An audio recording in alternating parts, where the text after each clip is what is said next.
नमस्कार दर्शकों, मैं आचार्य शुभाशीष स्वागत करता हूं अपने YouTube चैनल ज्योतिष आचार्य में। आज मैं आप सभी को 9 अगस्त से लेकर 15 अगस्त तक 12 राशियों का फलादेश सुनाने जा रहा हूं। यह फलादेश जन्म राशि के नाम पर आधारित है। जिन व्यक्तियों को अपने जन्म राशि का ज्ञात नहीं है, वे अपने पुकारने के प्रसिद्ध नाम के आधार पर इस फलादेश का लाभ उठा सकते हैं। बात करते हैं मेष राशि के बारे में। इस राशि वाले जातकों को भविष्य में आर्थिक तंगी की आशंका बनी रहेगी। ऐसी स्थितियों में उन्हें खुद पर भरोसा रखना होगा और लक्ष्य निर्धारित करना होगा। परिवार की मदद से उन्हें विशेष धन लाभ होने के प्रबल योग हैं। जो वैवाहिक जीवन जी रहे हैं, अपने जीवन का आनंद कुछ विशेष ही प्राप्त होगा।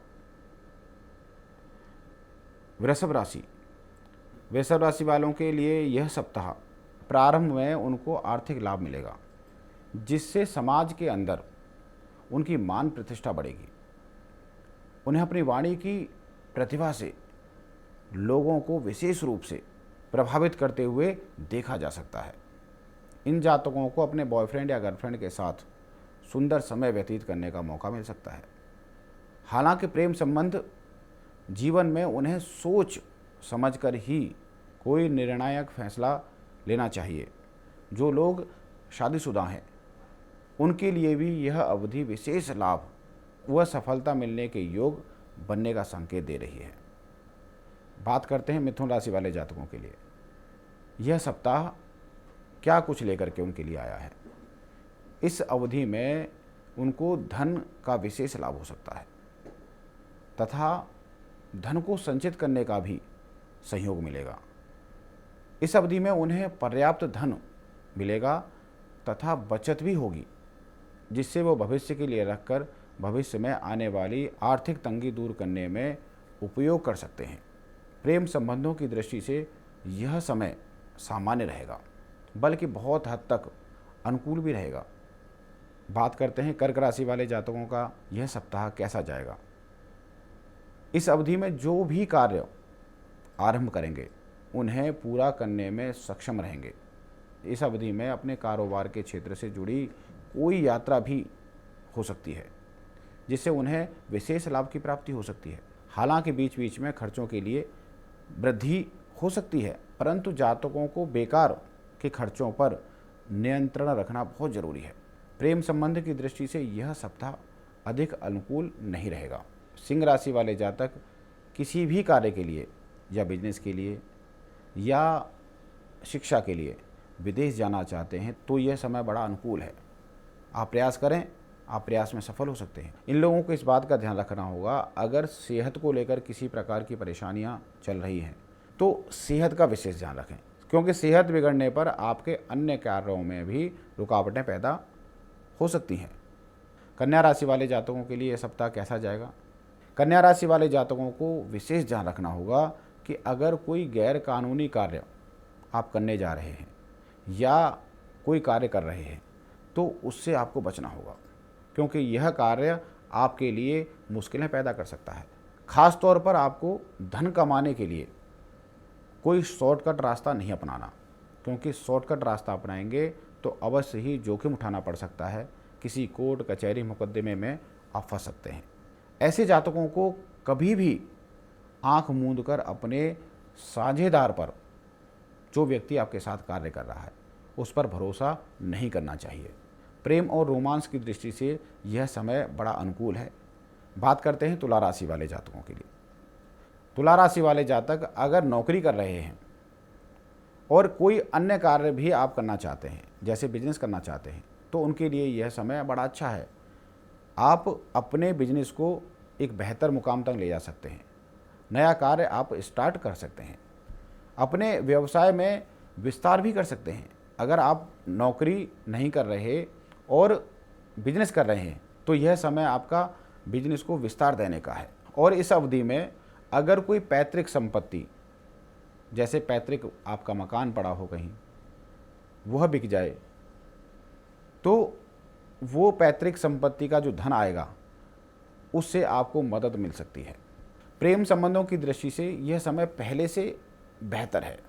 बीच बीच में आराम करते हुए अपने निकटतम संबंधियों के साथ समय आपको बिताना चाहिए। बात कर लेते हैं वृश्चिक राशि के बारे में। यह सप्ताह वृश्चिक राशि का कैसा जाने वाला है। इस सप्ताह में आपके कार्यों के क्षेत्र से जुड़े कार्यों में विरोधी अनेक षड्यंत्र कर सकते हैं। विरोधियों का आपको विशेष ध्यान रखना होगा। आपको हानि पहुंचाने का प्रयास कर सकते हैं। आपको कोई परेशानी न हो, इसके लिए सावधानी बरतनी बहुत ज़रूरी है। इस अवधि में मुनाफा भी मिल सकता है। अगर कोई मुकदमा पहले से चला आ रहा है तो आपको विजय प्राप्त हो सकती है। बात कर लेते हैं धनु राशि वाले जातकों के लिए। इस सप्ताह धनु राशि वाले जातकों को अपने माता पिता के संबंध में कोई शुभ समाचार प्राप्त हो सकता है। जैसे अगर माता पिता की तबीयत ठीक नहीं चल रही तो उसमें सुधार आने की पूरी संभावना होगी। दाम्पत्य जीवन में जातक को अपने परिवार के विस्तार का भी बड़ा फैसला लेना पड़ सकता है। हालांकि स्वास्थ्य की दृष्टि से इस पूरे सप्ताह में आपको कुछ मूत्र संबंधी बीमारियों का सामना करना पड़ सकता है, इसलिए आपको मसालेदार भोजन से परहेज रखना चाहिए। बात कर लेते हैं मकर राशि वाले जातकों के लिए। मकर राशि वाले जातकों को आत्मविश्वास की ज़रूरत है। अगर उनका आत्मविश्वास बढ़ गया तो समझ लीजिए सकारात्मक ऊर्जा स्वतः ही उनके अंदर बढ़ती नजर आएगी और व्यक्ति अपने कार्य में जुट जाएगा। नौकरी में पदोन्नति तथा व्यापार में विशेष धन लाभ के अवसर प्राप्त होंगे।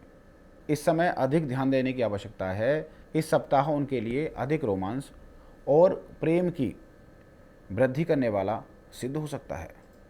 बात कर लेते हैं कुंभ राशि वाले जातकों के लिए। कुंभ राशि वाले जातक अगर कोई व्यापार करने की सोच रहे हैं तो ये समय बड़ा उत्तम है। इस समय फैसला ले सकते हैं, लेकिन इस बात का विशेष ध्यान रखिएगा, अगर आपको कर्ज लेकर के व्यापार करना पड़े तो थोड़ा सोचिएगा। विद्यार्थियों के लिए यह समय बड़ा अनुकूल है। शादीशुदा जो व्यक्ति हैं उनको थोड़ा सा ध्यान रखना होगा। बात कर लेते हैं मीन राशि वाले जातकों के लिए। इस सप्ताह अगर कोई पूंजी निवेश आप करना चाहते हैं, जैसे शेयर मार्केट या कोई प्रॉपर्टी खरीदना चाहते हैं और लंबे समय तक आप इसको रखना चाहते हैं, तो आप यह कदम उठा सकते हैं। उसमें लाभ प्राप्त होने की पूरी संभावना है। अगर आप कारोबार करते हैं या कोई नौकरी करते हैं, आपके जो बड़े अधिकारी हैं जिनको आप सर कहते हैं, उनसे आपको लाभ प्राप्त हो सकता है। इस सप्ताह आपको सेहत पर विशेष ध्यान रखना होगा। इन जातकों को ठंडी चीज़ खाने से बचना चाहिए, अन्यथा उन्हें परेशानियों का सामना करना पड़ सकता है। अगर प्रेम संबंधों की बात करें तो प्रेम संबंध में बेहतर फल देने का योग बनता नजर आ रहा है। जय श्री राम, जय श्री बालाजी।